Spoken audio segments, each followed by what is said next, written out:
أعوذ بالله من الشیطان الرجیم بسم اللہ الرحمن الرحیم. مجلس کا آغاز ہوا چاہتا ہے. مومنین سے درخواست ہے کہ جو فارغ ہیں وہ مین ہال میں تشریف لے آئیں. بسم اللہ الرحمن الرحیم.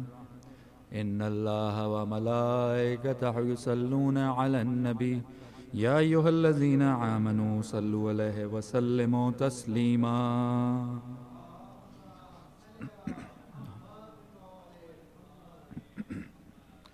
بسم اللہ الرحمن الرحیم.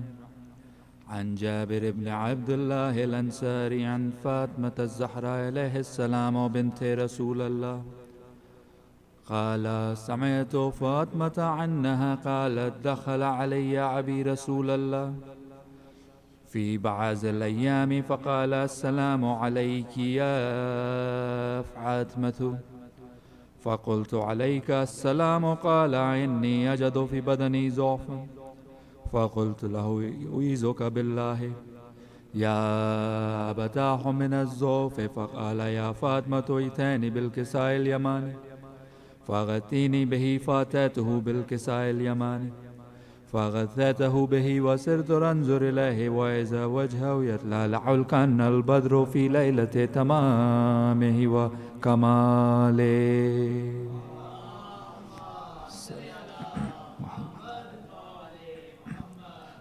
فما كانت إلا ساعة وإذا بولدي الحسن قد أقبل وقال السلام عليك يا عمه فقلت عليك السلام يا قرة عيني وثمرة فؤادي فقال يا أمه إني أشم عندك ريحة طيبة كأنها رائحة جدي رسول الله فقلت نعم إن جدك تحت الكساء فأقبل الحسن نحو الكساء وقال السلام عليك يا جداه يا رسول الله أتأذن لي ندخل معك تحت الكساء قال وعليك السلام يا ولدي ويا صاحب حوزي قد أذنت لك فدخل معه تحت الكساء.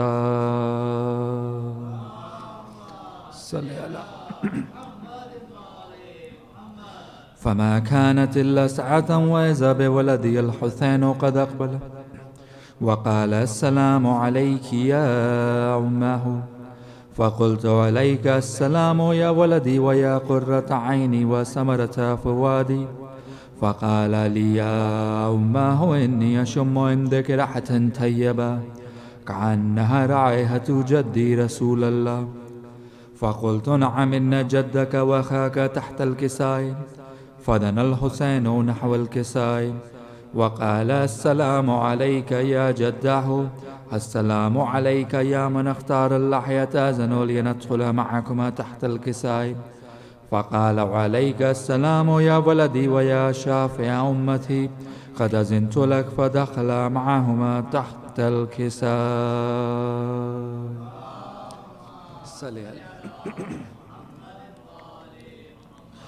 فأقبل عند ذلك أبو الحسن علي بن أبي طالب وقال السلام عليك يا بنت رسول الله فقلت عليك السلام يا أبا الحسن ويا أمير المؤمنين فقال يا فاطمة إني أشم عندك ريحة طيبة كأنها رائحة أخي وابن عمي رسول الله فقلت نعم ها هو مع ولديك تحت الكساء فأقبل علي نحو الكساء وقال السلام عليك يا رسول الله أتأذن لي نكون معكم تحت الكساء قال له عليك السلام يا أخي ويا وسي وخليفتي وصاحب لواي قد أذنت لك فدخل علي تحت الكساء.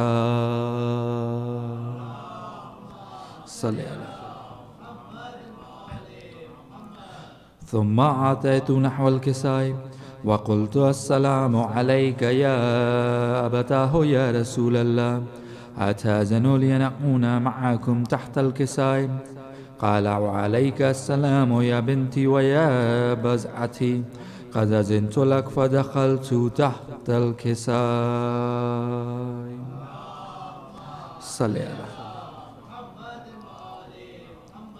فلما اكتملنا جميعا تحت الكساء أخذا برسول الله بطرف الكساء وعمي بعد اليمنى على السماء وقال اللهم إن هؤلاء أهل بيتي وخاصتي وحامتي لحمهم لحمي ودمهم دمي يؤلمني مع يؤلمهم ويحزنني مع يحزنهم أنا حرب لمن حاربهم وثلم لمن سالمهم وعدو لمن عادهم ومحب لمن أحبهم إنهم مني وأنا منهم فجل سلواتك وبركاتك ورحمتك وغفرانك ورزوانك علي عليهم وعذب عنهم الرس وطهرهم تطهيرا. محمد. فقال الله عز وجل يا ملائكتي وسكان سماواتي إني ما خلقت سمعا مبنية ولا أرزا مذهيا ولا قمرا منيرا ولا شمسا مذية ولا فلكا يدور ولا بحرا يجري ولا فلكا يسري إلا في محبة هؤلاء الخمسة الذين هم تحت الكساء. فقال الأمين جبرائيل يا رب ومن تحت الكساء؟ فقال عز وجل محل بيت النبوة ومعدن الرسالة هم فاطمة وأبوها وبعلها وبنوها. صلى على محمد.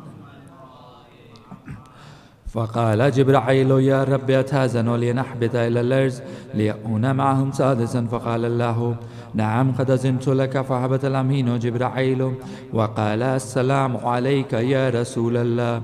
على لي العالى يقرأك السلام ويقصك بالتحيات والإكرام ويقول لك وعزتي وجلالي إني ما خلقت سماء مبنية ولا أرضا مدهية ولا قمرا منيرا ولا شمسا مزية ولا فلكا يدور ولا بحر يجري ولا فلكا يسري إلا لأجلكم ومحبتكم وقد أذن لي أن أدخل معكم فهل تأذن لي يا رسول الله؟ فقال رسول الله وعليك السلام يا أمين وي الله إنه نعم قد أذنت لك. فدخل جبرائيل معنا تحت الكساء.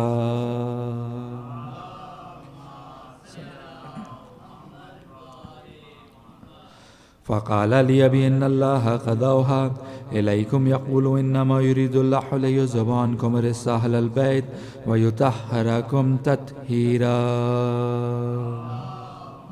صلى على محمد.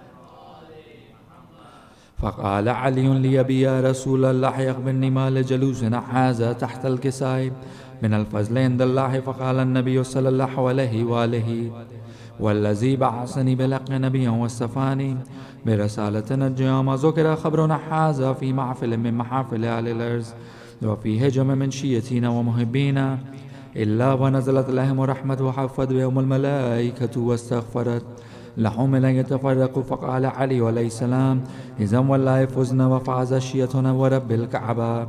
فقال عبي رسول الله صلى الله عليه وآله يا علي والذي بعثني بلق نبيا واصطفاني لرسالة نجيا وذكر خبرنا هذا في محفل من محافل أهل الأرض وفي هجم من شيتنا ومحبينا وفي همام إلا فرج الله حمه ولا مغموم إلا وكشف الله غمه ولا تعلب حاجة إلا وقضى له حاجته. فقال علي عليه السلام إذا والله فزنا وثوذنا وكذلك شيتنا فعازوا وصعدوا في الدنيا والآخرة ورب الكعبة.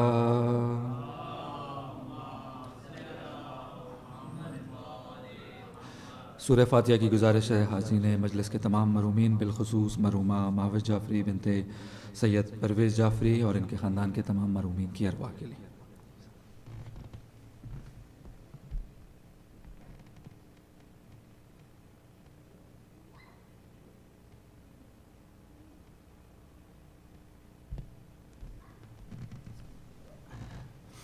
सलावत।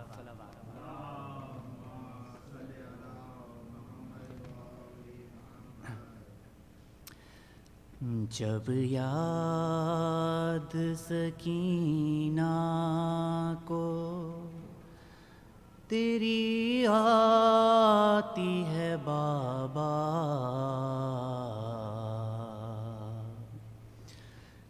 जब याद सकीना को तेरी आती है बाबा,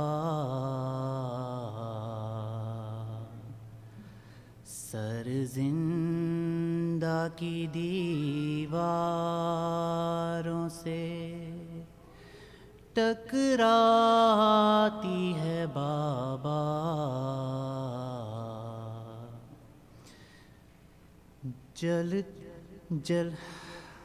جب یاد سکینہ کو جلتے ہوئے خیموں کے نظارے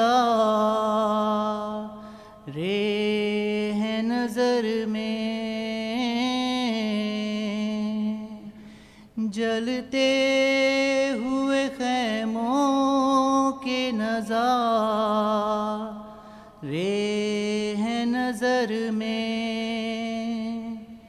یہ بات خیالوں سے کہاں جاتی ہے بابا، یہ بات خیالوں سے کہاں جاتی ہے بابا، جب یاد سکینہ کو مر جاؤں گی پیاسی نہ کبھی مانگوں گی پانی، مر جاؤں گی پیاسی نہ کبھی مانگوں گی پانی، اصغر کی مجھے پیاس جو تڑپاتی ہے بابا، اصغر کی مجھے پیاس جو تڑپاتی ہے بابا، جب یاد سکینہ کو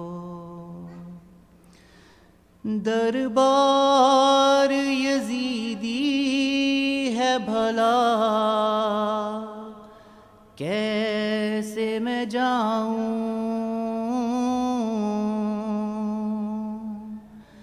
دربار یزیدی ہے بھلا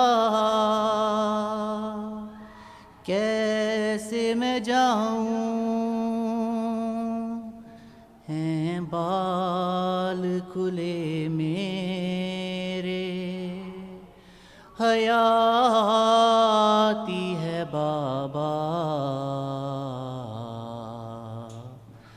ہیں بال کھلے میرے حیا آتی ہے بابا، جب یاد سکینہ کو، جب تک تیرے سینے سے نہ لگ جائے سکینہ،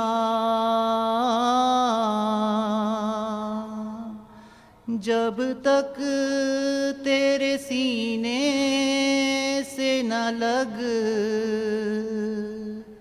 جائے سکینہ، زنداں میں اسے نیند کہاں آتی ہے بابا، زنداں میں اسے نیند کہاں آتی ہے بابا، جب یاد سکینہ کو، ہے کون میرے پاس جیوں کس کے سہارے، ہے کون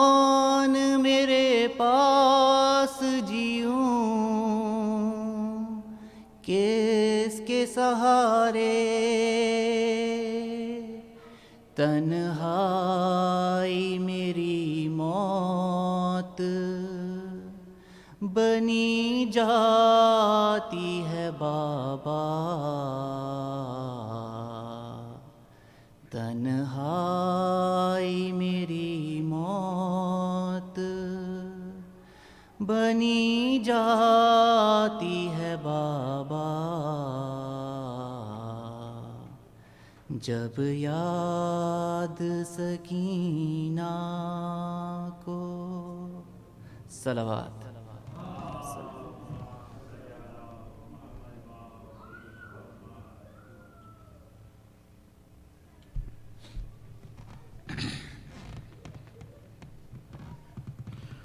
صلوات پڑھیں گے محمد و آل محمد۔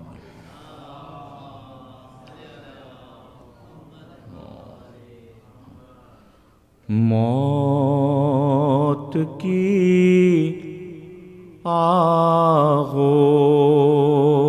میں جب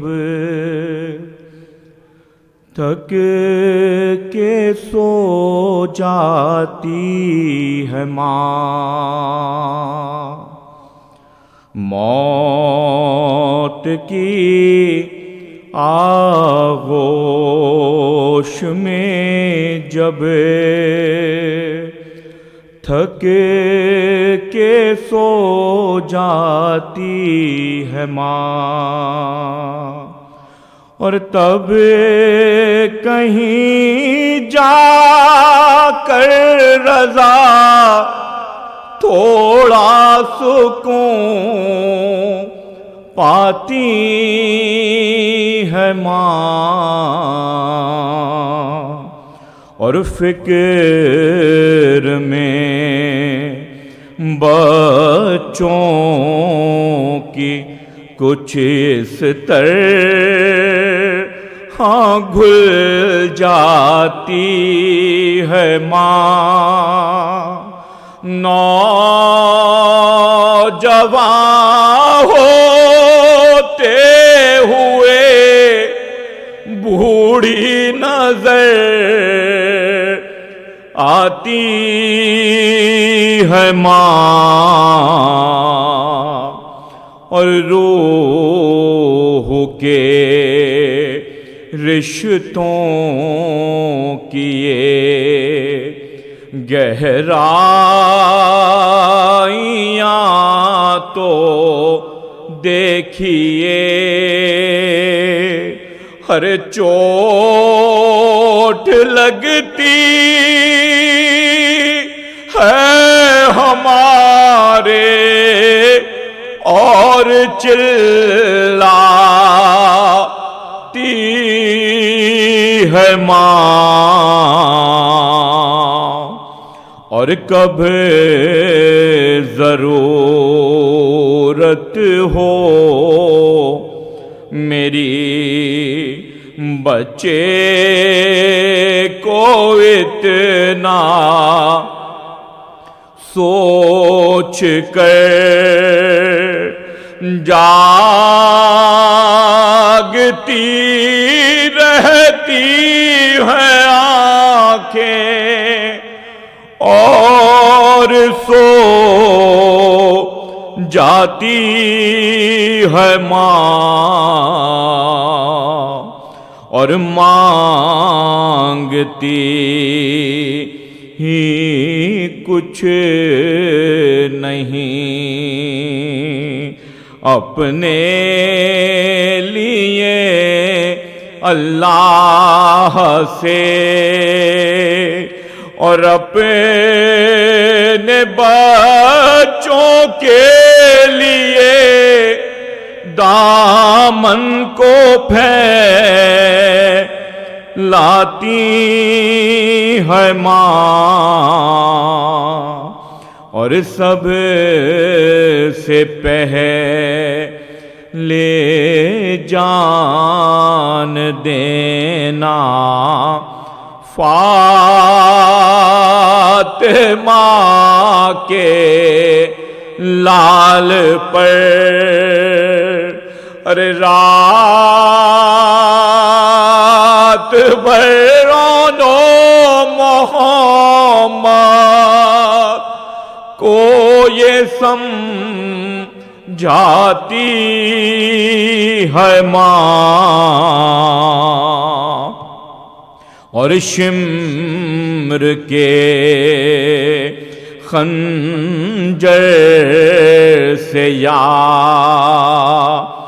سوکھے گلے سے پوچھئے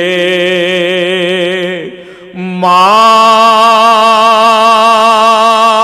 ادھر منہ سے نکلتا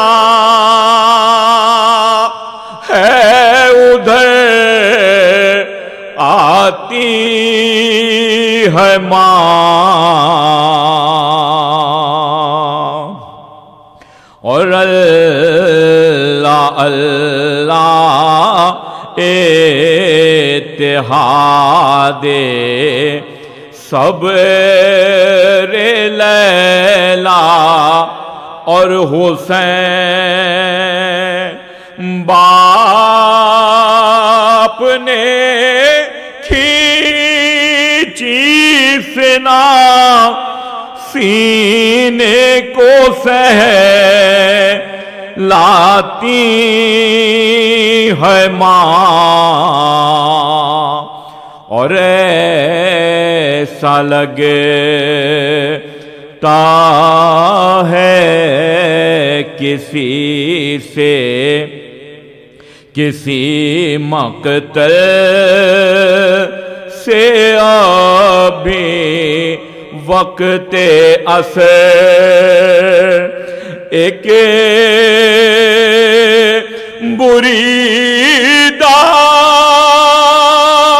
سر سے پیاسا ہوں صدا آتی ہے ماں، اور یہ بتا سکتی ہیں ہم کو بس رباب خستتاں، ارے کیسے طرح بن بادود کے بچوں کو بہلاتی ہے ماں، موت کی آغوش میں جب تھکے کے سو جاتی ہے ماں۔ صلوات پڑھ کے محمد و آل محمد۔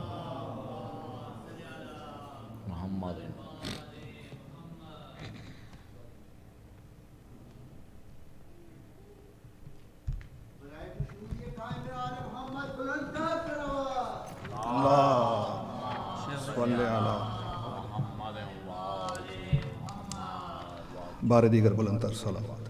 اللہم صلی علی محمد۔ برائے تاجیل ظہور امام زمانہ بلندتر صلوات۔ اللہم صلی علی محمد و آل محمد۔ مومنین آپ سب سے گزارش ہے ایک بار سورہ الحمد 3 بار کل درود پڑھ کر مرحومہ محوش جعفری ابن سید پرویز جعفری اور حاضرین محفل کے محرومین کو ارسال فرما دیں۔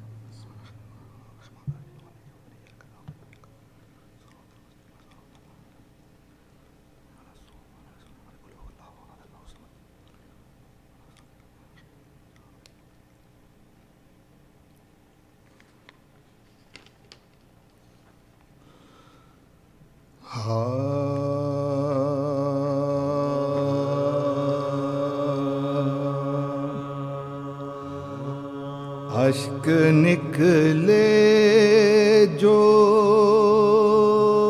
غم شاہ ہمیں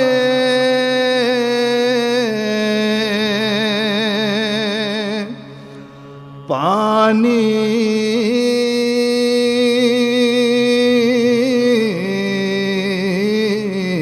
کی طرح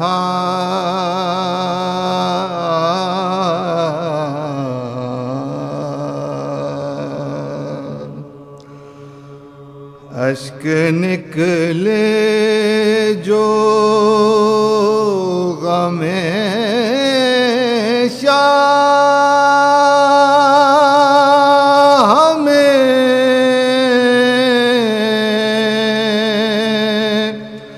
پانی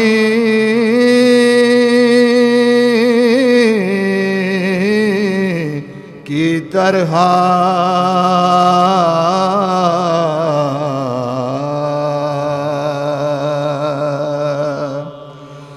فکر بہنے لگی دریاؤں کی روانی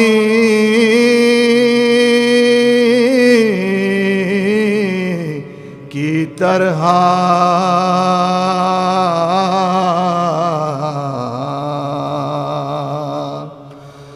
فرش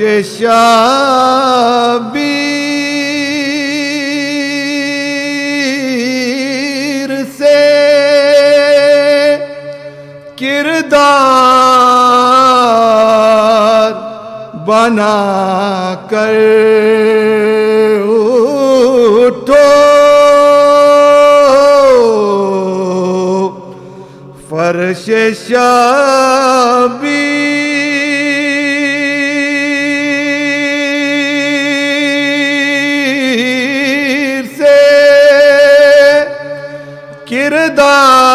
کردار بنا کر اٹھو ذکر شبیر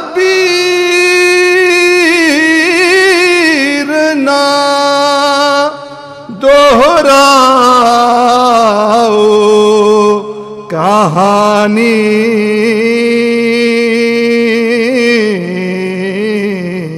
کی طرح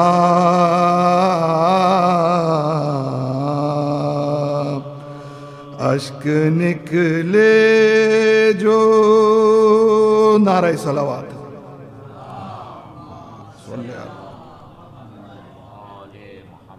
بارہ دیگر بلندتر صلوات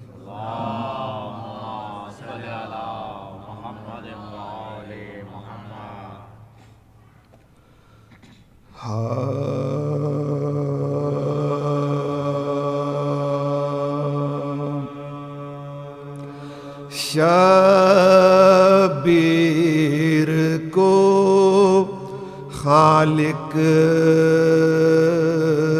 نے سکینہ جو عطا کی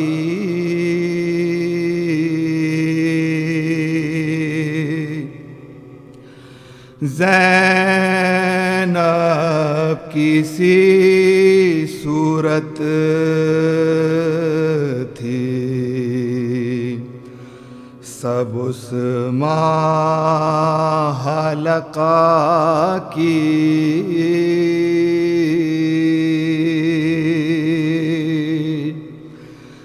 جس دم دیا گودی میں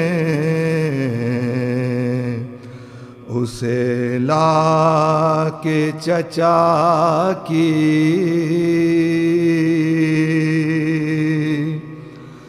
عباس نے ہاتھوں کو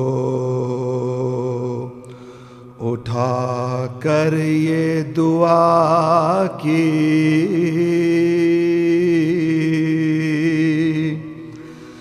رکھے تجھے اے لاڈلی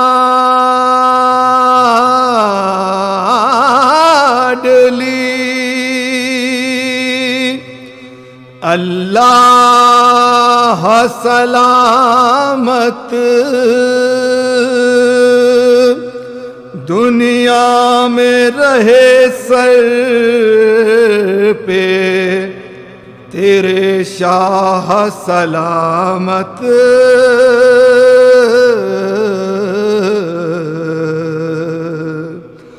شبیر کو خالق نے نعرہ صلوات.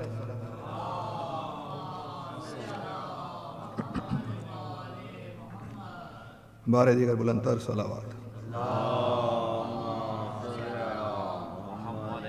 بھائی اجازت، شیخ بھائی، شیخ بھائی اجازت. سلام اشار پیشی خدمت ہے.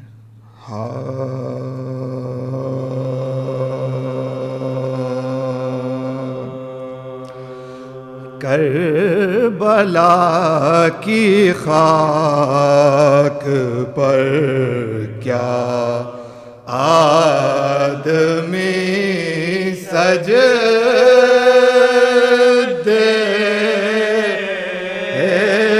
میں ہے، کربلا کی خاک پر کیا آدمی سجدے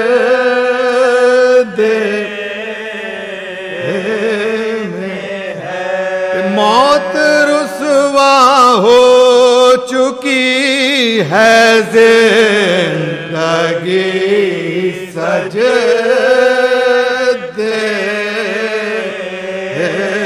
میں ہے، کربلا کی خاک پر کیا یہ سر پٹکتی ہے سر نہر فرات، ارے ایسا لگتا ہے یہاں پیاسا کوئی سجدے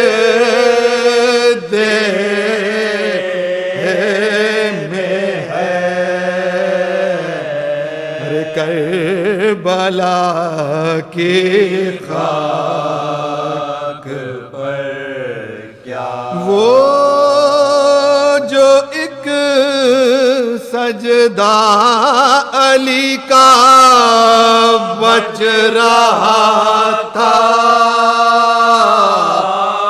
وقت فجر، فاطمہ کا لال شاید اب اسی سجدے میں ہے،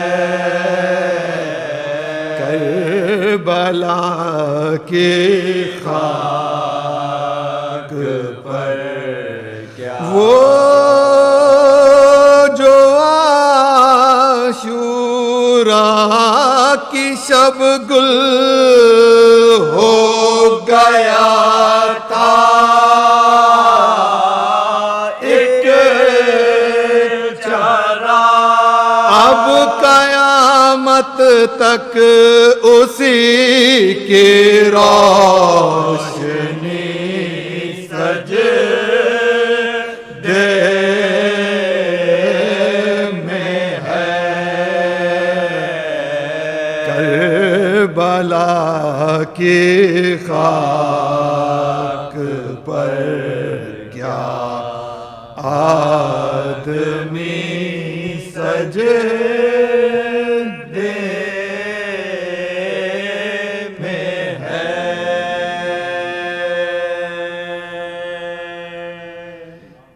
فاتحہ برائے شہدائے.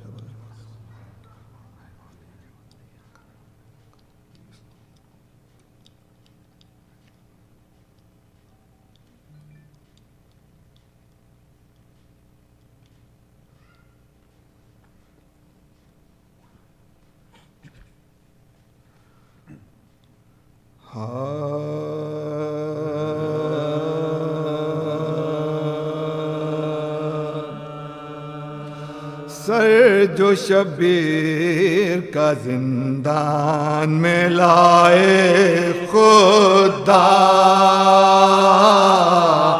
بھائی کے سر کو کیا زینب مضطر نے سلام، تھا گرفتار سلاسل جو زمانے کا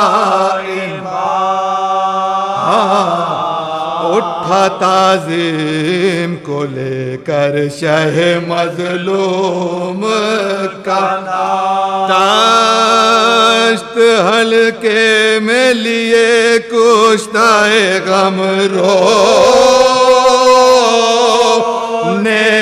لگے، سر شبیر کو دیکھا تو حرم رونے لگے، سب نے ماتم کیا مل کر ہوئی مجلس برپا، چوم کر سر کو عقیدت سے یہ زینب نے کہا، دکھ اٹھائے ہیں بہت تم سے بچھڑ کر بھیا،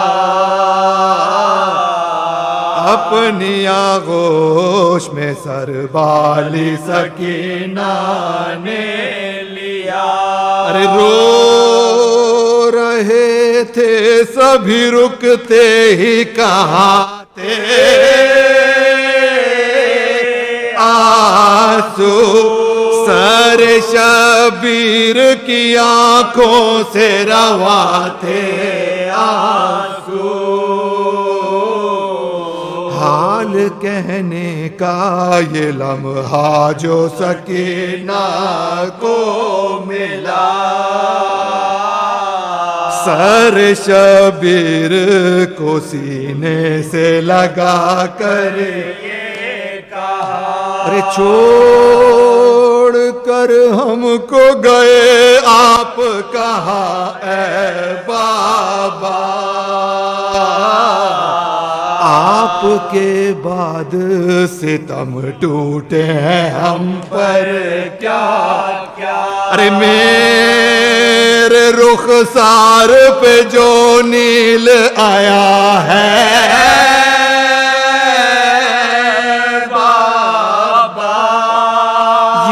میرے منہ پہ تماچوں کے نشاں ہے بابا،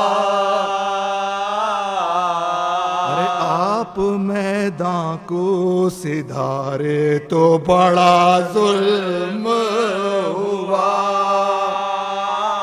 آگ خیموں میں لگی جل گیا سامان سارا، ارے چن گئے میرے گوہر، جل گیا میرا کرتا،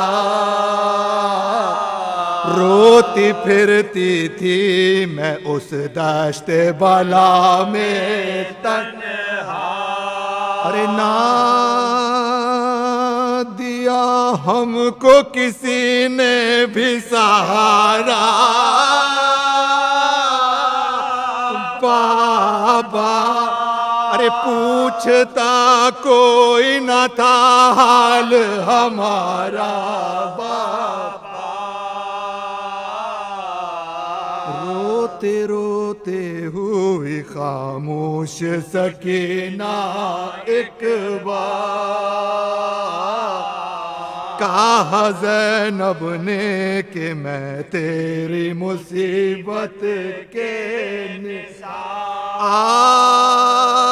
میری گود میں آ جا میری پیاری دلدار، پر سکینہ نہ ہلی اپنی جگہ سے، جا ملی باپ سے وہ باپ کی پیارے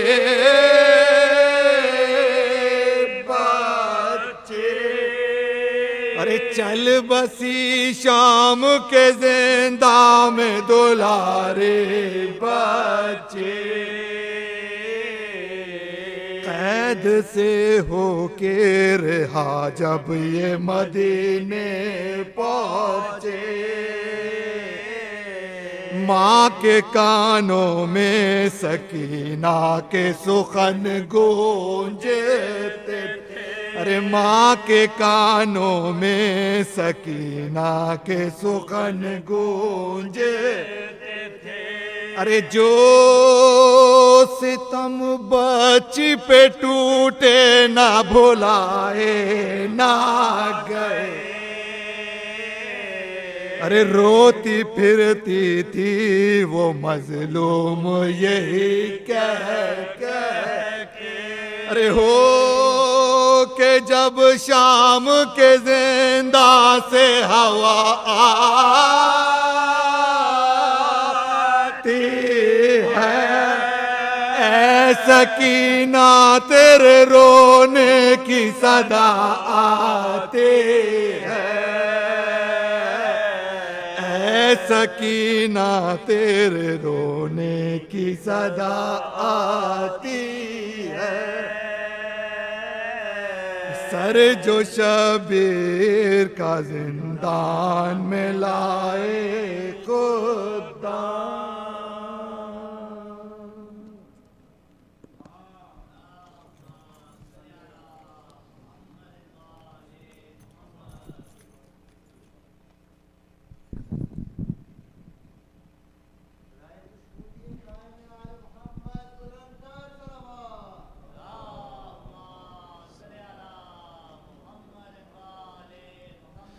مومن محمد السلام علیکم۔ خوشنودی ہے امام زمان علیہ السلام بآواز بلند صلوات۔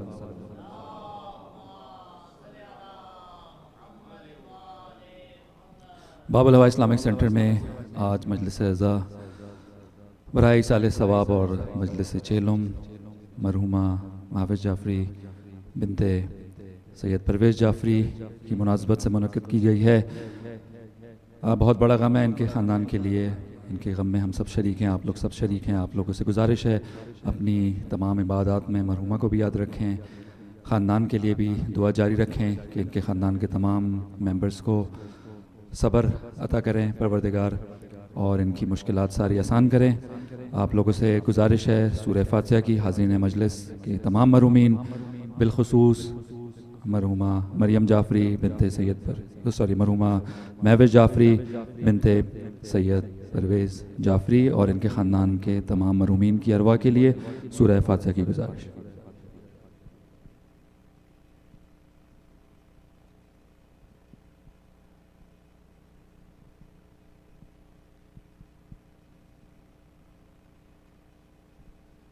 میں گزارش کروں گا کہ بلا جناب ڈاکٹر سید حسن شیبہ رضوی صاحب سے کا فروز ممبر ہوں بآواز بلند صلوات۔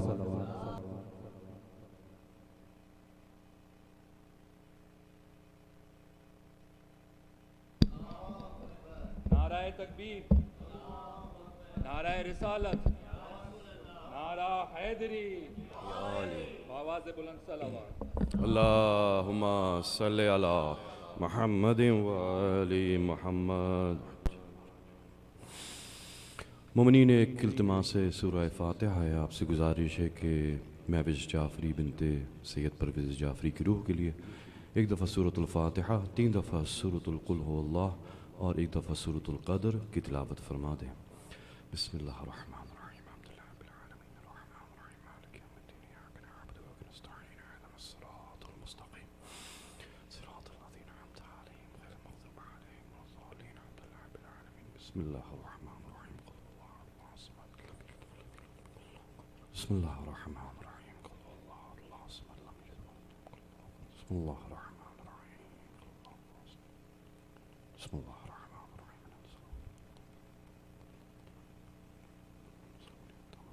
اللہم صلی علی محمد وعلی محمد۔ اعوذ باللہ من الشیطان اللعین الرجیم، بسم اللہ الرحمن الرحیم۔ الحمد للہ الذی جعلنا من المتمسکین بولایت امیر المؤمنین علی بن ابی طالب الحمد لله الذي هدانا وما كنا لنهتدي لولا أن هدانا الله. الحمد لله الذي يخلق ولم يخلق ويرزق ولا يرزق ويطعم ولا يطعم ويميت الأحياء ويحيي الموتى وهو على كل شيء قدير. والصلاة والسلام على نور الأول ونور الأصل ونور الواحد وسيد المرسلين وخاتم النبيين وخير المبشرين شفيع ذنوبنا وطبيب نفوسنا وحبيب قلوبنا سيدنا ومولانا أبي القاسم محمد.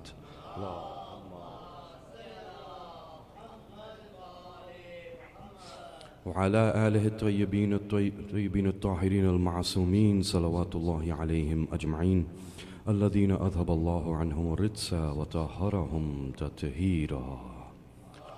اللهم صل على محمد وعلى محمد ولعنة الله على أعدائهم أجمعين. أما بعد، قال عز وجل في القرآن الكريم: بسم الله الرحمن الرحيم. وإذ أخذ ربك من بني آدم من ظهورهم ذريتهم وأشهدهم على أنفسهم ألست بربكم قالوا بلى شهدنا أن تقولوا يوم القيامة إنا كنا عن هذا غافلين. صلوات.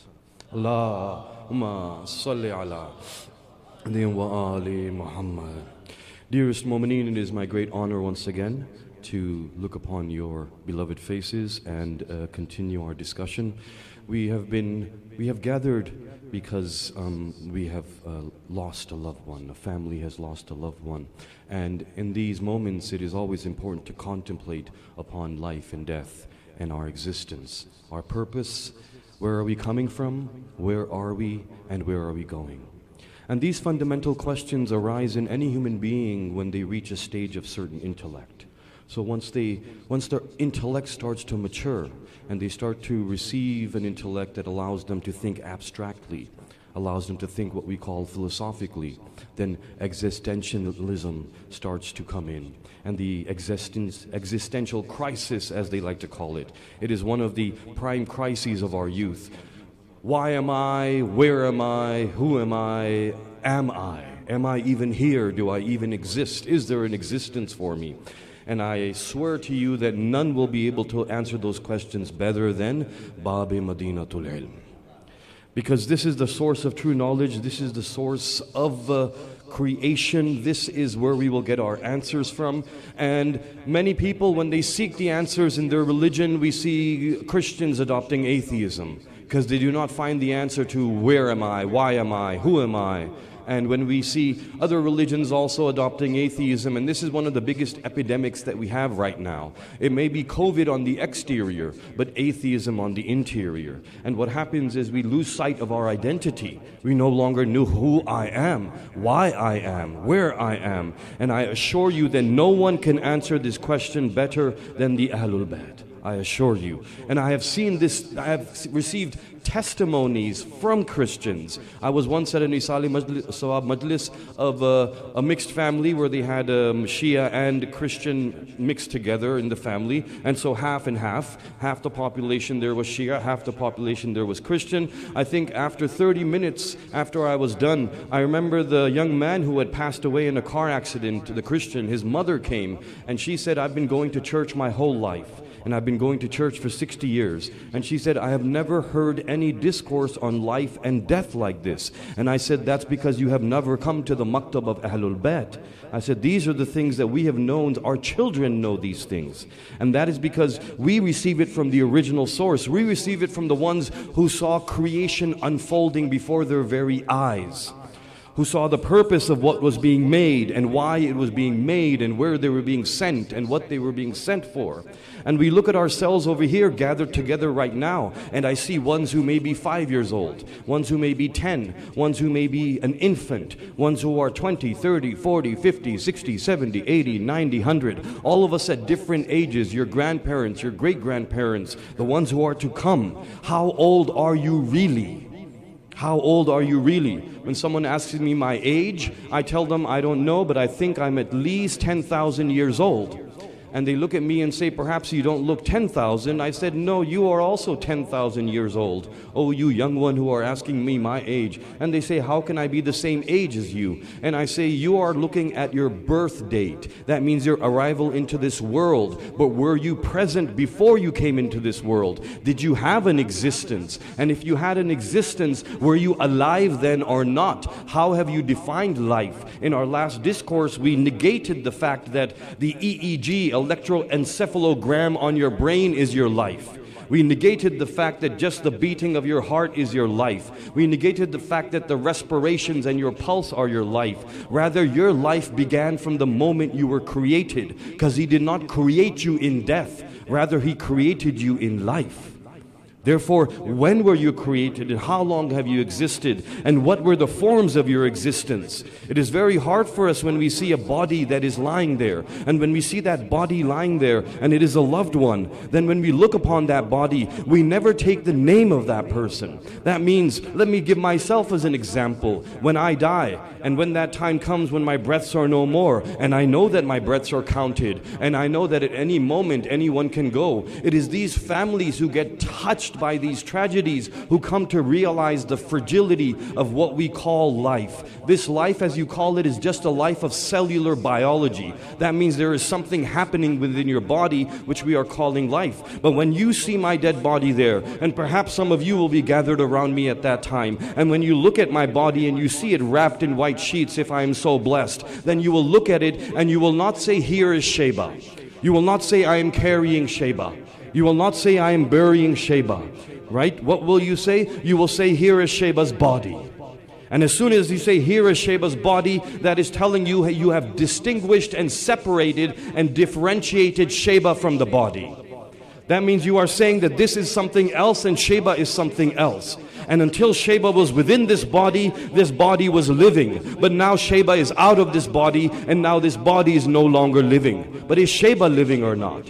Am I alive or not? Will you not bear witness when you see somebody hold my shoulders, if I am so blessed, and they will shake my shoulders? For this is the way of the Shia. And when we shake the shoulders, we say, Isma' ifham. And they will say to me, Isma' ifham ya Shaeba ibn Iqbal. That is the words that would be said to me upon my burial. And when they say that, it means, oh Shaeba, son of Iqbal, listen. Listen and understand and know. And what should you know? Listen and understand that your Lord is Allah. Your Prophet is the Holy Messenger Muhammad al-Mustafa.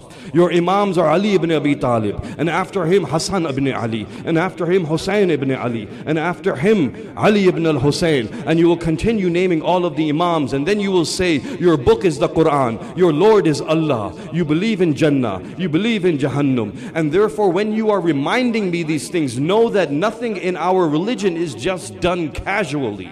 Nothing is done without import, without importance. And that means that your religion is saying that I am still alive. That is why you are saying to me, Isma' ifham. Listen, listen and understand. We do not ask the dead to listen. We do not ask the dead to understand. And that means that you are saying, listen and understand, and I will be listening and understanding. And why are you saying this to me? You are saying this to me because you are giving me a final reminder. It is that last revision before my test. For now the final test has come. Every moment of my life has been a test. And now the final test has come, because when I am in the grave, then Amir al-Mu'mineen will come before me. The angels will come before me. And when the angels come before me, they will ask me, who is your Lord? What is your Qibla? What is your book? Who are your Imams? And at that time, because you have reminded me at the last moment, hopefully it will be remembered by me, and I will answer all of these questions. That means that the test you are giving throughout your life, the final exam is given in the grave. That is the final exam. And after that, your real life begins. Now life begins. There is a constant idea amongst us that this is life and after this is death. But last discourse we negated that and we reversed it. No, rather we are dead now, we will be living after. What people consider as life is death and death is life. Your life begins after your eyes close. But how long have you been living? It is said in the verse that I just narrated, and this was the verse that was revealed according to the time of Hazrat Adam, what was happening during Hazrat Adam alayhi salam's time. And this is from Surah Baqarah, Surah number 2, and this is verse number 172. And it is said that when the mold of Hazrat Adam was made, وَإِذَا سَوَّيْتُهُ وَنَفَخْتُ فِيهِ مِنْ رُوحِي فَقَعُوا لَهُ سَاجِدِينَ, then all of the angels were asked to do sajda to Hazrat Adam, because he had blown within him his own spirit. This spirit brought to life Hazrat Adam. It is said that it was a mold that was lifeless, and then the spirit came in and it entered and it rose up through the feet to the abdomen to the chest and then into the head. And it is said that Hazrat Adam at that time, the first action he did was that he sneezed.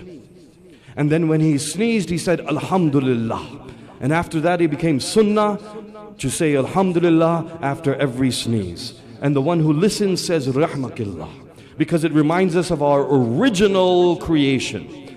And at that time when the spirit was blown, not just the spirit of Hazrat Adam was blown, but my spirit, your spirit, your spirit, the spirit of every being here, everyone who has come before us, everyone who has to come after us, every single one spirit was now within the loins of Hazrat Adam.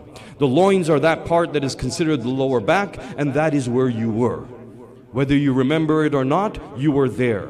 Do you remember being in your mother's womb? Do you remember the first week? Do you remember the first month? Do you remember the 6th month? Do you remember being born? Do you remember coming into your arms of the mother for the first time? Do you remember the first time you received sustenance from your mother? Do you remember the sound of your father's or your mother's voice? Do you remember what was happening around you? How far does your first memory go? So therefore, I do not expect us to remember what we were doing in the loins of Hazrat Adam, but we were there. And the verse says, وَإِذْ أَخَذَ رَبُّكَ مِنْ بَنِي آدَمَ. Why did Hazrat Adam make Adam? إِنِّي جَعِلٌ فِي الْأَرْضِ خَلِيفَةً. Why is he making وَلَقَدْ خَلَقْنَا الْإِنسَانَ وَلَقَدْ خَلَقْنَاكُمْ وَثُمَّ صَوَّرْنَاكُمْ. Why is he creating us? For he wanted to be known. He created everything he created so that we would know him. And in that knowing him, we fulfill the purpose of our existence, the beauty of our destiny, the evolution of our soul, the risal of our intellect, everything that is coming in us and we are gaining in levels. You are constantly going through stages and evolving and rising in your ma'rifah of Allah. And when you are doing this, there is a purpose behind it. It is not like the youngsters will sometimes ask me. They will sometimes ask me. They will say, okay, so I know Allah. I was created to know Allah, so now I know Allah. So what? Now what do I do? Is that it? Now I know Allah? I said, no. How do you know Allah? Have you begun to even know Allah? Have you truly begun to understand Him? And how easy is it to know somebody? Do you think just by knowing a name you have come to know him? No, it is a constant evolutionary process. It is a constant increase in your intellect. And therefore, aql is that seat where Allah's marifah is gained. And He has put that aql, that intellect, into your qalb. And that qalb is a metaphysical entity in your body. And in this is lying your ma'rifah. And that is why Amirul Mu'mineen says, Awwaluddini ma'rifatuhu. The first step in deen and the ultimate of deen is his ma'rifah. So what do I gain by this? What is the purpose of this? And then they say, I will go to heaven. I say, yes, you will go to heaven. In heaven, will there be Wi-Fi? Will I be able to play games? Will I be able to have all the fun that I have over here? Because the young one of today is full of entertainment, is full of food. For them, being able to eat all the fruits they want is no big deal. They're like, I can get all the fruits I want from no frills. From them having all the nemat of the world at their feet, everything is already before them. Yes, perhaps the one who was hungry a few centuries ago, or in other parts of the world where they're not getting water, they're not getting shelter, they're having mountains and flowing rivers and green grasses and beautiful trees and rivers of honey and milk, and having whatever you want to eat, having the branch of a tree in heaven even bring it to you. Perhaps this may be a big deal, but maybe it's not the right marketing for the new generation, because for them it might not have that appeal. And it's true, but really what we were told about the next existence, about heaven, is only that which we could understand. We have not been given all of the knowledge, because there are many things that are beyond our comprehension. We cannot comprehend what it is to live outside of time and space. We cannot comprehend what it is to live in an eternal existence. We cannot comprehend what it is to live with only love and bliss around us. We cannot comprehend what it is to live with harmony and peace and receiving what we want whenever we want all the time. It is hard for us to understand what it means to have eternal pleasure, to have eternal bliss, to not have grief, to not have pain, to not have suffering. These things are not easy to comprehend. But who said that is all that will happen in heaven? Do you think if an Allah can create for you so much joy and pleasure in this world, He cannot give you manyfold that in the next realm? Can He not give you 1,000 times more than that? That Allah who can give you joy in eating a certain food, can you not give you joy in knowing Him? If He can give you joy in some of the things that our youth will run after in this world, the worldly pleasures which I will not list right now, many things people run after, can He not give us that joy in knowing Him, in worshiping Him, in providing for each other? He could have if He wanted to. But that was not the test. If He had put as much joy that the youth receive in going to some party and in doing things that Allah does not want them to do, if He had put as much pleasure in namaz of Fajr, then everyone would be running for namaz of Fajr. The masjid would have been filled rather than the clubs at that time.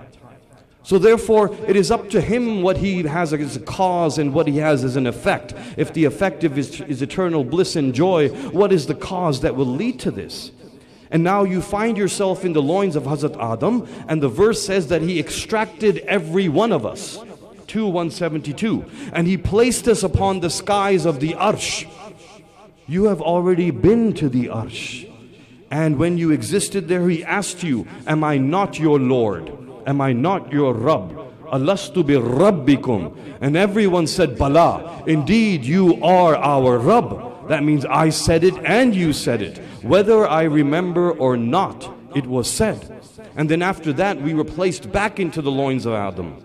And we were made to promise about the Prophet and about the A'immah. And after we made that oath, after we made that promise, we were placed back into the loins of Hazrat Adam. And it was said to us, now you will be tested. And we will see when we send you to the earth, we will see if you remember the shahada that you gave, the testimony that you gave, when you were but particles in the sky, and at that time you were asked by Him, am I not your Lord? All of you said yes. That means as a particle, you heard Him. As a particle, you understood the question. As a particle, you answered the question. Is that not life? Is hearing not life? Is contemplating, understanding not life? Is giving an answer, Bala, not life? And is Muhammad not my Rasul? Bala. Is Ali not my Amir in the Wali? Bala. All these questions you are answering. It tells you that you had existence at that time and you had life at that time. And then through many miracles you arrived in this world. At least we have a time period of about 10,000 years, 7 to 10,000. Till this era today, from the time that question was asked of you, and when Hazrat Adam went to Jannah, and from there he came to the earth. And now you are in the loins of Hazrat Adam. From there you are passed into the loins of Hazrat Sheeth. From there you end up eventually in the loins of Hazrat Nuh. And I'm guaranteeing that you were in the loins of either Hazrat Nuh, or you, especially the Sadat that are sitting here, or you were in the loins of one of the people that was on the ark of Hazrat Nuh, the Safina of Nuh. Because every other human being at that time, they were drowned in the flood. Their offspring did not continue. Their children did not continue. And then from there you were put into the next, and the next, and the next. Eventually some people reached the loins of Hazrat Ibrahim. And from there Hazrat Ismail. And from there they continued all the way. And I am narrating the Shajara of the Sadat, but everybody went through certain loins. Every generation had many children. Now, if there were 7 siblings in a family 2,000 years ago, let's say there were 7 siblings in a family from your forefathers 2,000 years ago, and let's say there were 4 brothers, and you were in the loins of one of those brothers, and let's say 3 of them died, then their next generations also were finished. But you were in the loin of that one brother that survived. And this continued generation after generation. How many people have died who did not have any children? How many people have lived that did not have any children? You were not amongst those forefathers. You came down from one to the next. That is why Imam Hussein in his dua Arafah, when he is leaving Medina and he goes to Makkah and he reads a dua before he leaves for Karbala, he says at the Kaaba in his dua Arafah, "Oh Allah, I thank you for protecting me as you passed me from generation to generation, from pure womb to pure loin to pure womb to pure loin, all the way until you allowed me to arrive and live upon this world in the time of my beloved grandfather Muhammad al-Mustafa sallallahu alayhi wa alihi wa sallam."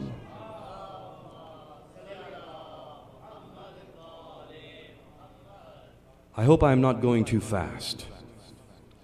I'm not sure. Maybe the speed might be 407. I can slow it down to 401 or down to maybe Courtney Park or Mavis. Sometimes, you know, when I'm looking at the time and I don't want to waste your time, and every word that I want to deliver, I want it to have some use, and giving a synopsis of your entire existence in 30 minutes as I had planned is no easy task for one like me. It is easy for them who have true knowledge, because when you ask them a question, they give the answer in the shortest and most beautiful way possible. But when you ask someone like me a question, I might go on and on and on and on. If you ask me that where is Jannah and how do I get to Jannah, then I will probably talk for years and I will not fulfill the answer. When the beloved Prophet and his holy daughter is asked, a woman of Medina asks the holy Prophet's holy daughter, and she says, "Oh Fatima, please tell me how far is Jannah?" And she says, "It is 2 steps away." The woman looks around her and she says, "I do not see Jannah 2 steps away." The beloved daughters of the Prophet says that 1 step on your nafs and the 2nd step in Jannah. It is 2 steps away. This is the beauty of the Masumeen. They can answer anything in the shortest way possible. So I'm trying to give you a synopsis of your entire existence within these 30 minutes. So then what you see, so you being alive today, go back and look at each generation, see how many siblings there were, how many people died, and see how your soul, your spirit was passed from loin to womb to loin to womb until you came to this world today in your mother's arm. And it is a great miracle in that sense. Your existence and every breath you are taking and the planning that goes behind this, the tadbir, it is Allah's will. Who will exist in which era? Who will be the father and who will be the son? Who will be the daughter and who will be the mother? We all were alive at the same time. Me and you, all of us. And we were there as little zarrat, it is said we were there. And as those zarrat, when we went back into the loin of Hazrat Adam, then we passed. Some of us went into one, some of us went into another son, and we continued our journey. We are all the same age. And that is why the moment we are born, we are reminded. What is the first thing you do to your child when they are born? You go to their ear and you say, Allahu Akbar, Allahu Akbar. And then you say, Ashhadu an la ilaha illallah. Ashhadu. This is the reminder. You are reminding them that you have gone from the state of the particle to the state of a human mold. And now we are reminding you again. And now you will grow and you will age and you will get stronger. But then you will get weaker again. You will get youth, but then you will get old age. And then when we lay you down into your grave, we will remind you again, Ashhadu an la ilaha illallah, wahdahu la sharika la, wa ashhadu anna Muhammadan abduhu wa rasuluh, wa ashhadu anna amirul mu'mineen Ali ibn Abi. We will remind you again. And then in that grave you will be asked again. Then you will rise on Yawm al-Qiyamah. So the true testimony you had to remember was La ilaha illallah. This is what was asked of you in this world. But this world is the most amazing test and examination hall you could ever face. When I face an examination hall, it is a time where it is very obvious it is an exam. Have you been in a school or a college? Of course you have.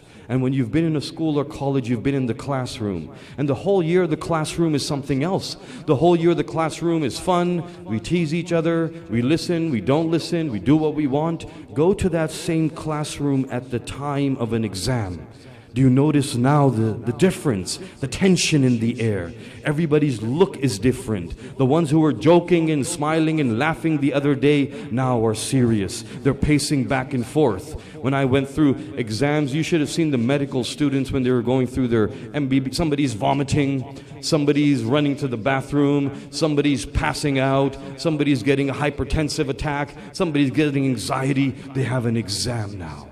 But when we are in this world, what happens is this examination hall is so strange. There is a room, your mother is there, your loving mother. There's parents, there's siblings, there's friends. It doesn't seem like an examination hall. You're going to school and you're playing games.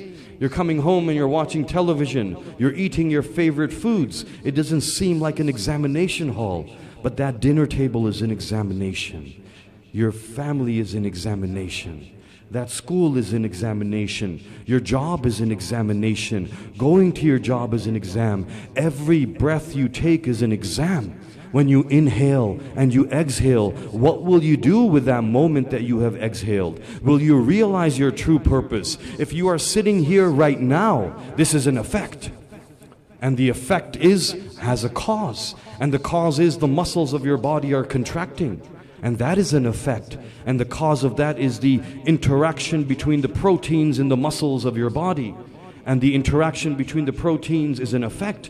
And the cause is the energy molecule that is releasing energy into your muscle cell. And that energy is an effect. And the cause is the energy molecule. And that energy molecule is an effect. And the cause is sorry for the biochemistry I'm giving you. And the cause is the glucose molecule that you ate. And the cause of energy in that glucose its cause is the energy in the wheat and the potato and the rice, your carbs as you call them, those hateful carbs nowadays that nobody likes, that arose from the ground. And the cause of energy in those carbs is coming from that sun. And that sunlight that gives energy through all these effects to you, that sun also has a cause. And the cause of that sun is the nur that Allah used to create everything. And when Allah wanted to create everything, the ultimate effect was this nur. And when He took that nur, He created from it all that He created. And even now we know that energy transforms into matter. And that energy is the nur that He created. And when Jabir ibn Abdullah al-Ansari asked the holiest messenger, what is the first thing Allah created? He said, "Oh Jabir, it is the nur of your messenger." He created the nur, and from that nur He created everything. That is energy itself. This energy turned into matter. So knowing your ultimate cause is the way to know yourself. Man arafa nafsahu faqad arafa rabbahu. So we must know, where are we coming from? Why are we here? Where are we going? We are all the same age.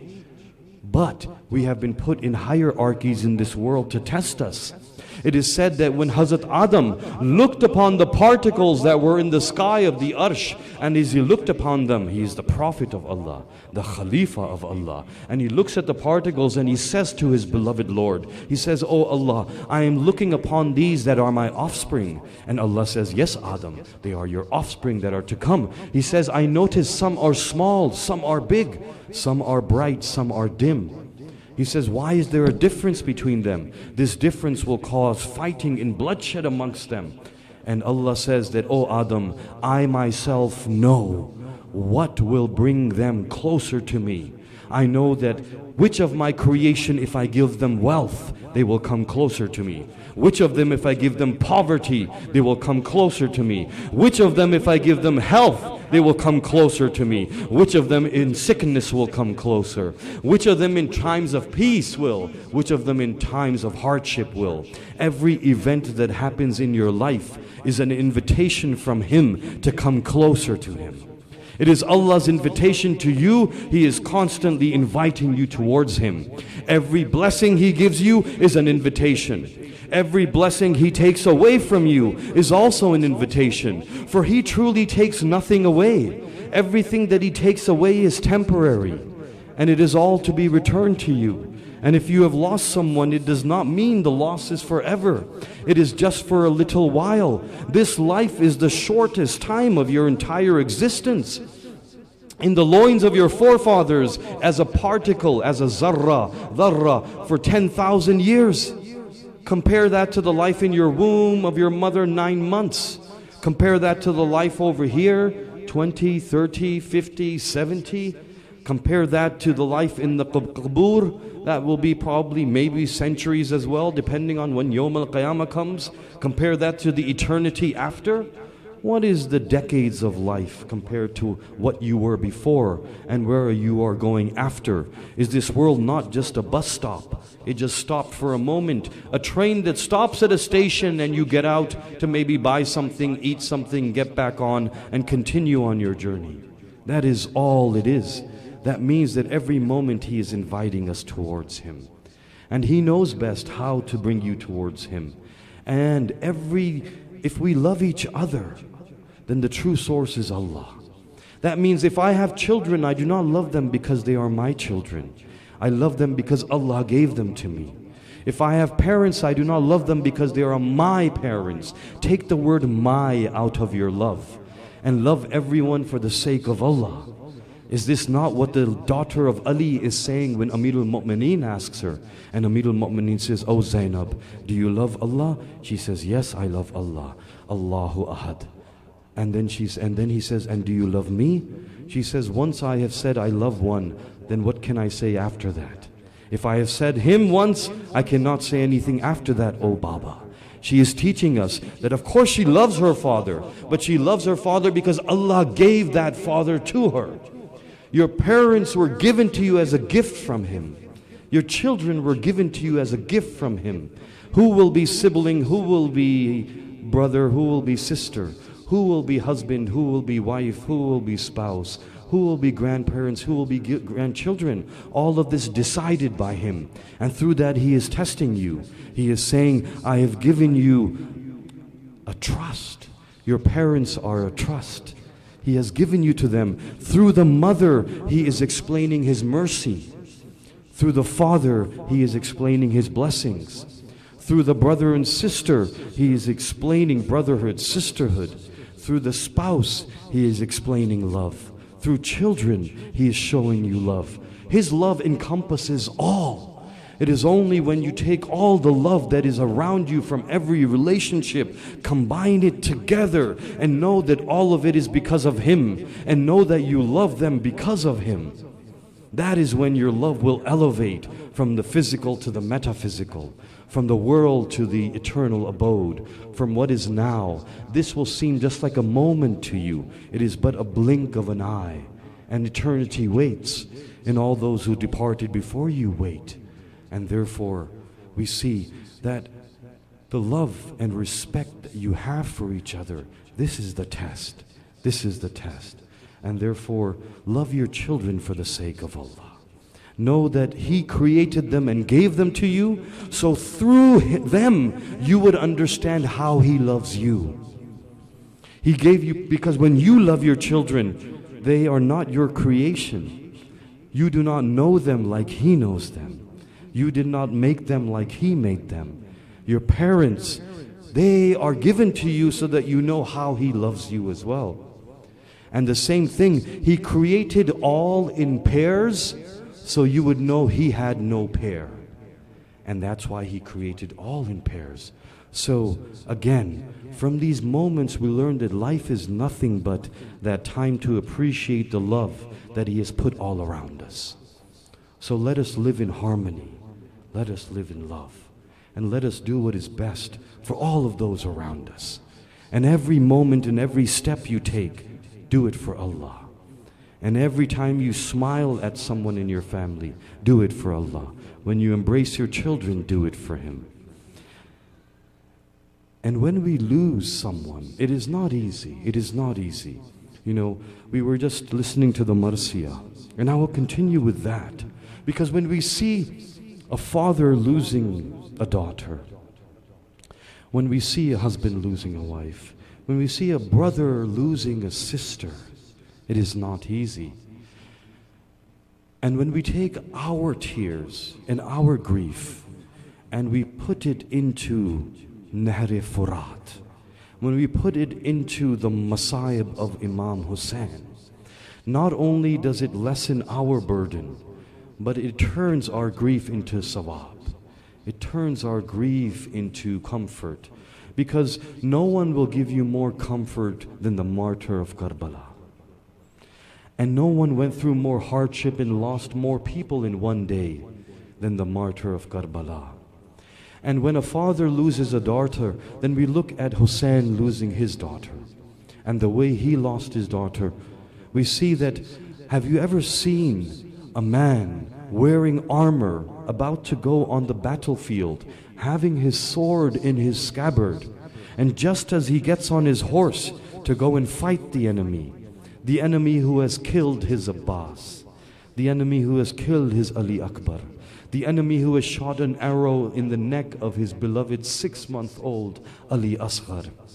At that time, the horse not moving forward, and when he looks, he sees his beloved Sakina at the age of 5 holding on to the hoofs of Zuljana, saying, "O Zuljana, do not take my beloved father into the battlefield, for whoever has gone has never come back."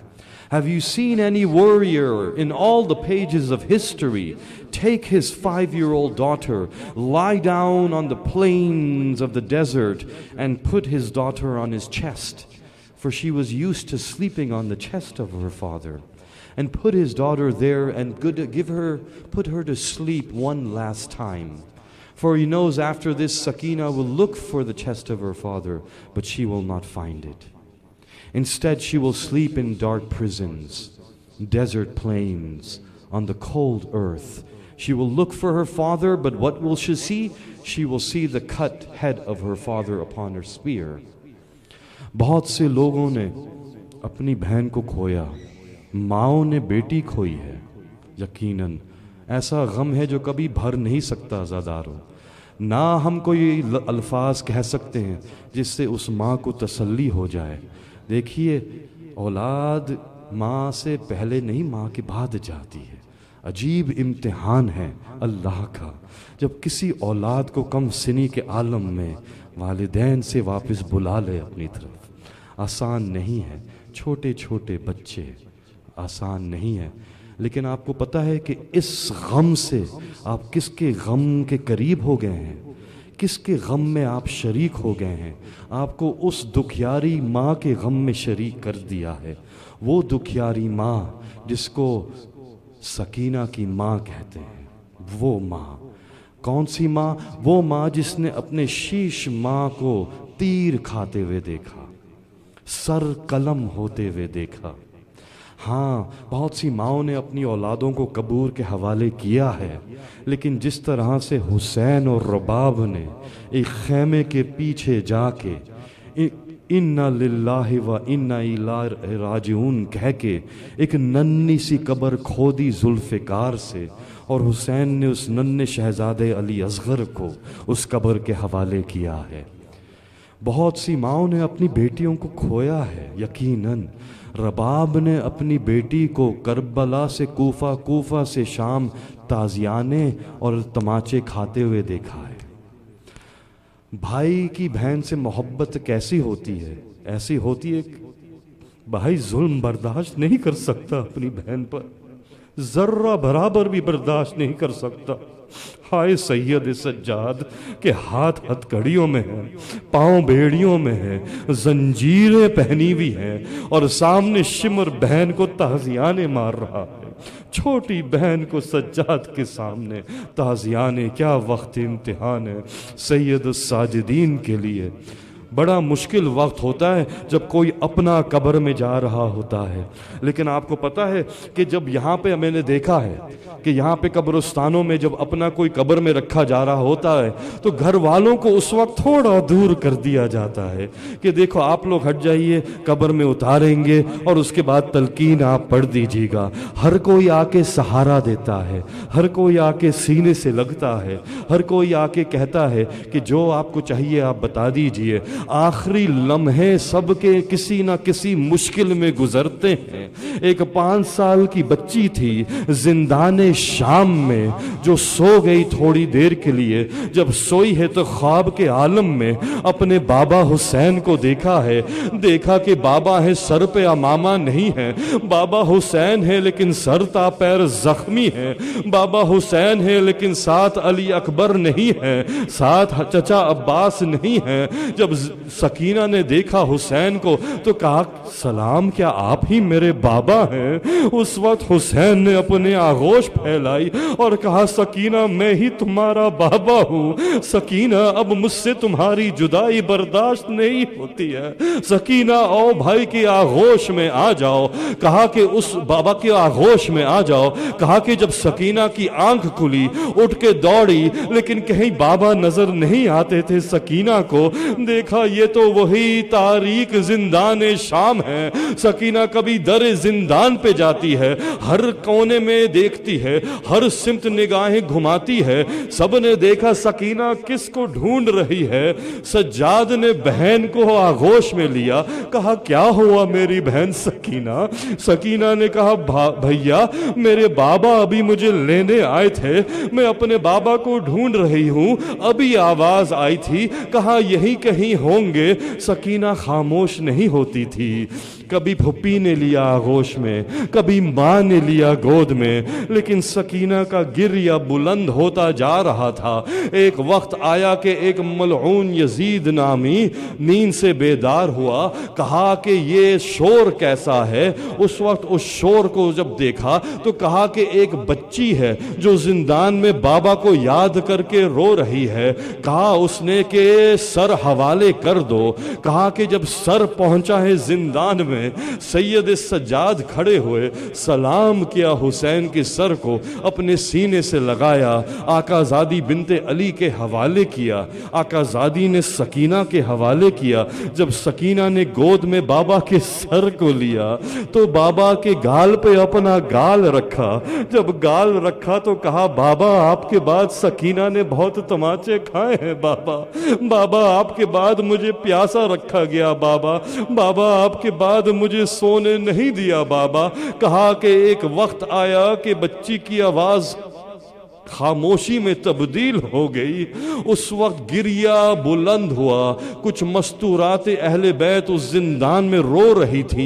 ایک دکھیاری ماں رباب کہہ رہی تھی مت رو میری سکینہ کو بابا مل گئے ہیں, میری سکینہ سو گئی ہے.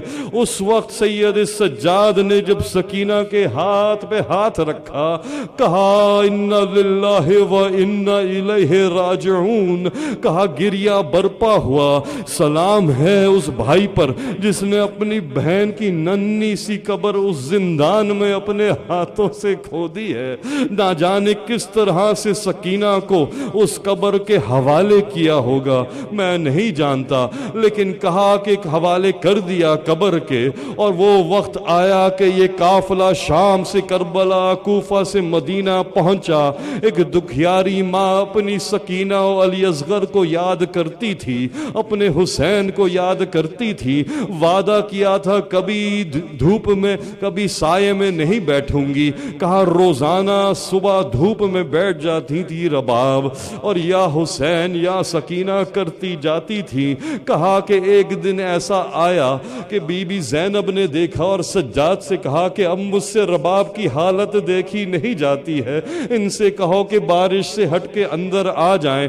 کہا کہ سجاد گئے اور اٹھایا، کہا کہ ماں جی اندر چلیے، آپ سائے میں آ جائیے۔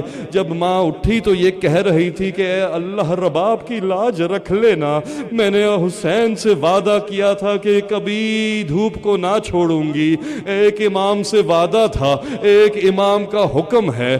کہا کہ رباب نے جیسے ہی پیر رکھا ہے سائے میں فوراً ہی روح پرواز کر گئی۔ کہا کہ ہاتھ میں رباب کے ایک رومال تھا، بی بی زینب قریب گئی رباب کے، کہا کہ جب وہ ہاتھ کھولا ہے اور رومال دیکھا ہے، یہ وہی رومال تھا جو بی بی کربلا سے کوفہ لے کے گئی تھی۔ سب سے بڑی دولت ایک دکھیاری ماں کی تھی۔ اب جو روتے روتے زینب نے وہ رومال کھولا جو رباب نے سینے سے لگایا ہوا تھا، دیکھا اس کے اندر علی اصغر کے جھولے کے جلے ہوئے چند ٹکڑے تھے لکڑی کے، اور دو خون میں تر بالیاں سکینہ کی۔ فَسَيَعْلَمُ الَّذِينَ ظَلَمُوا أَيَّ مُنْقَلَبٍ يَنْقَلِبُونَ أَلَا لَعْنَةُ اللَّهِ عَلَى الْقَوْمِ الظَّالِمِينَ۔ بار الہ، اس مجلس کا ثواب، تلاوت کا ثواب، گریے کا ثواب مرحومہ کی قبر کو پہنچا، ان کی قبر کو منور رکھ، زیارت امام حسین نصیب فرما، جنت میں بلند جگہ عطا فرما۔ بار الہ، جو جو خطائیں ہیں ان تمام خطاؤں کو بی بی سکینہ کے خاطر بخش دے۔ بار الہ، ان کے خاندان کو صبر جمیل عطا فرما۔ بار الہ، ہم سب کو اس ہر سانس کی قدر و قیمت کی معرفت عطا فرما، ہر لمحہ سب کا تیری عبادت میں گزرے، آپس میں پیار محبت سے گزرے۔ بار الہ، ہماری نسل میں ایمان، انتظار امام، انتظار ظہور، عزائے حسین کو قائم و دائم فرما۔ آپ سے گزارش ہے کہ مہوش جعفری بنت سید پرویز جعفری کی روح کے لیے ایک دفعہ سورہ فاتحہ، 3 دفعہ سورۃ القدر، اور 3 دفعہ سورۃ الاخلاص، اور 1 دفعہ سورۃ القدر کی تلاوت فرما دیں۔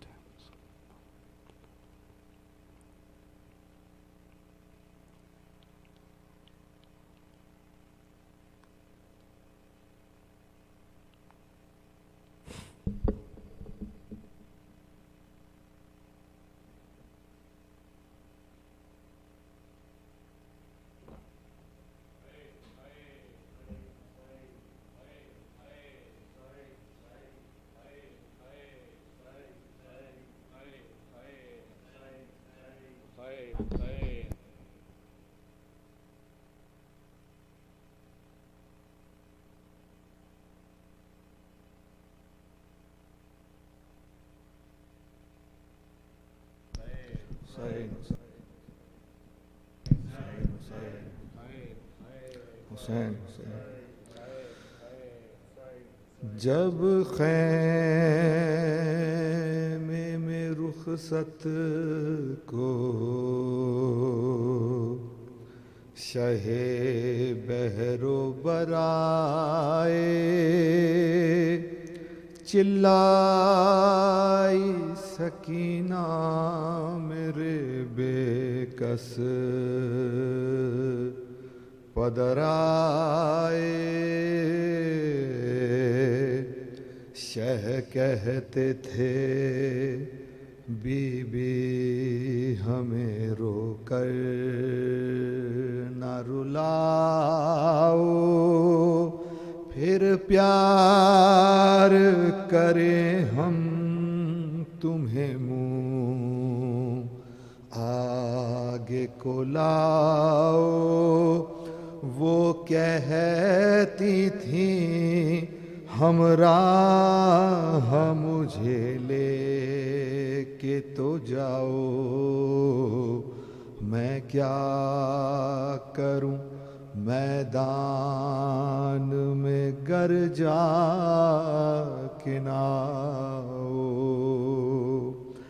نیند آئے گی جب آپ کی بو پاؤں گی بابا، نیند آئے گی جب آپ کی بو پاؤں گی بابا، میں رات کو مقتل میں چلی آؤں گی بابا، چلی آؤں گی بابا، نیند آئے گی جب آپ کی بو پاؤں گی بابا، چلی آؤں گی بابا، فرمایا نکلتی نہیں سیدانیاں باہر، سینے پہ سلائیں گی تمہیں رات میں مادر، کیوں کہتی ہو مقتل میں چلی آؤں گی بابا، میں رات کو مقتل میں چلی آؤں گی بابا، چلی آؤں گی بابا، نیند آئے گی جب آپ کی بو پاؤں گی بابا، چلی آؤں گی بابا، آتی ہے بلا سر پہ تو پہلے مجھے وارو، مر جاؤں گی بابا، نہ سدھارو نہ سدھارو، جاؤ گے جہاں میں بھی وہیں جاؤں گی بابا، میں رات کو مقتل میں چلی آؤں گی بابا، چلی آؤں گی بابا، نیند آئے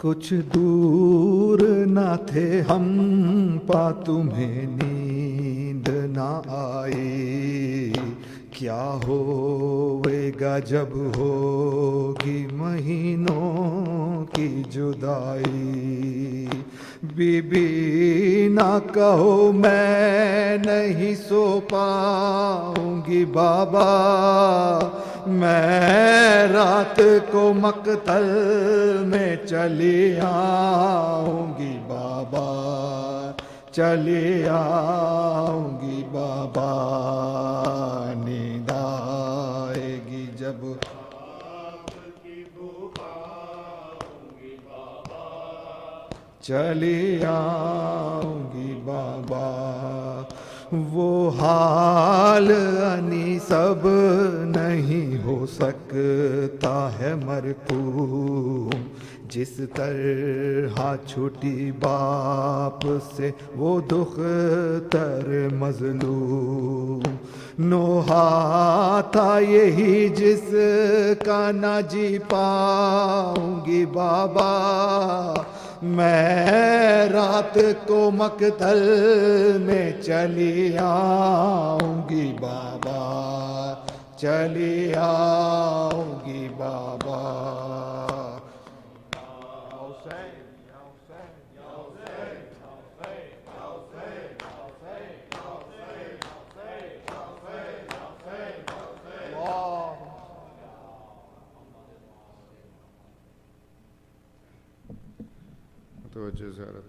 السلام علیکہ یا نبی اللہ، السلام علیکہ یا رسول اللہ، السلام علیکہ یا حبیب اللہ، السلام علیکہ یا حجت اللہ، السلام علیکہ باعث الہدی، السلام علیکم ورحمۃ اللہ وبرکاتہ، السلام علیکہ یا ابا عبداللہ، السلام علیکہ ابن رسول اللہ، السلام علیکہ ابن فاطمہ الزہراء سیدۃ النساء العالمین، السلام علیکم ورحمۃ اللہ وبرکاتہ، السلام علیکہ یا غریب الغرباء، السلام علیکہ موسی شیعت و زوار فی یوم الجزاء، السلام علیکہ يا أنيس النفوس السلام عليك يا المدفون بالزيتوس السلام عليك معين الضعفاء والفقراء السلام عليك موسى الرضا ورحمة الله وبركاته السلام عليك صاحب العصر والزمان الأمان الأمان الأمان من فتنة الزمان السلام عليك يا خليفة الرحمن السلام عليك يا شريك القرآن السلام عليك يا إمام الإنس والجان السلام عليك يا إمام زماننا هذا جل الله تعالى فرجك وسأل الله تعالى مخرجك وظهورك ورحمة الله وبركاته الله